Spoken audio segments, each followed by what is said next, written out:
waxaan ahay intii xafladda meherka kusoo casuumayey labada beelood inanta kala guursanayey xalaytoo kaararkii baan kala qaadanay dee nabadgelyaan ku kala seexanay waxay ahayd in saaka meherku 10 ka dhaco 9kii baa nalagu wargeliyoo la yidhi war gabadhiiba waa meyd oo waxay taallaa dhakhtar halkan kana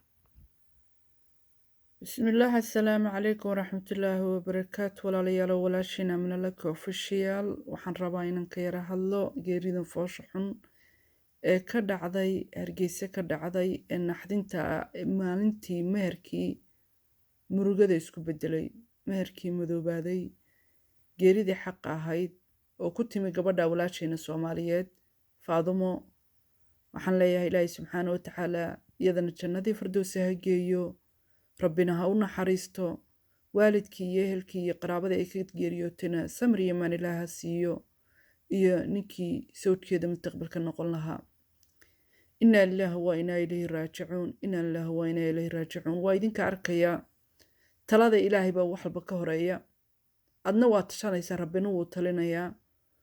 إن ما أنت مهركي كدعي لها جنوري 15 كيدي hargeysa meherkii ka dhici lahaa wuxuu isku bedelay maalin mugdiya geeridaa kasoo hormartay gabadhii dhammayd ee la guursan lahaa ayaa teedii u timid ilaahay subxaana wa tacaalana taladiisa ayaa ka horeysa talo kastoo aadanuhu ay samaysanayaan waxaad arkaysaa arooskii iyo kaarkii oo ku qoran yihiin arooskii iyo aroosadda ehelkii iyo qaraabadii oo leh waxaan kasoo qeybgelaynay amana lagu casuumay in maanta meherka u dhaco laakiin maxaa yimid maxaa ka soo hormaray meherkii maxaa ka soo hormaray tii allah ka soo hormartay qadar allah waa maashaa rabbi subxaana wa tacaala kuwii samra ilaahay idinka yeelo waa mowtul qafle weeyaan mowtul qaflaa ku timi gabadha maskiinada ilaahay subxaana wa tacaala ha u naxariisto laakiin soomaaliya in wax lagu qaato weeyaan ummadda islaamka oo dhan siiba dadkan hadda xumaanta fidinaya ama xumaanta sameynaya ama TikTok xumaa ka sameeyeen ama YouTube ama media meesha doonana ka sameeyeen waa ina kuwaana qaadataan inay tani dhacayso tii koowaad ee dhacday maaha muddo aan saas u sii fogeyn oo dhowr bilood ka hor wiil Soomaaliyeed buu ahaa wiilkii arooskiisa isagoo sii socda uu geeriyooday ilaahay subxaana wa tacaala naftan meelnaba uma jirto ilaahay subxaana wa tacaala ha u naxariisto rabbina jannadii firdawsi ha geeyo laakiin meherkii mugdiga isku bedelay maanta waad aragtaan Soomaaliyeed geeridu inay xaq tahay waad aragtaan inay meelnaba naftani ayna jirin waad aragtaan waxaad ku tashanaysaan in talada ilaahay ka horeyso waad arkaysaan ilaahay subxaana wa tacaala ha loo noqdo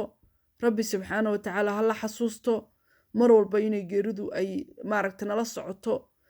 meyd socda inaan nahay waa in la dareemo naftan yartay kugu jirto xilliga la rabaa lagaa qaadayaa wax allaale waxaad adigu isleedahay samee ilaahay subxaana wa tacaala inuu ku gaarsiinayo ma ogid waa in qofka xumaanta uu ka joogsado waa inaad xumaanta ka joogsataan markaad tusaalooyinkan oo kale aragtaan waxyaabahan oo kale markaad aragtaan annagoo wada og geeridu inay xaq tahay annagoo wada og inay geeridu maalin imaanayso annagoo wada og qof walba inuu maalin dhimanayo oo naf walbaana ay dhadhaminayso geeridu dhadhaminayso ilaahay subxaana wa tacaala in loo noqdo ha laysku dayo xumaanta la gudbinaya ha layska ilaaliyo xumaanta la sameynaya ha layska ilaaliyo qaawanaanta la sameynaya laysqaawinaya ha layska ilaaliyo ilaahay subxaana wa tacaala ha loo noqdo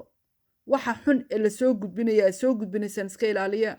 rabbi subxaana wa tacaala u soo noqdo Soomaaliyey xusuusta inay tani dhacayso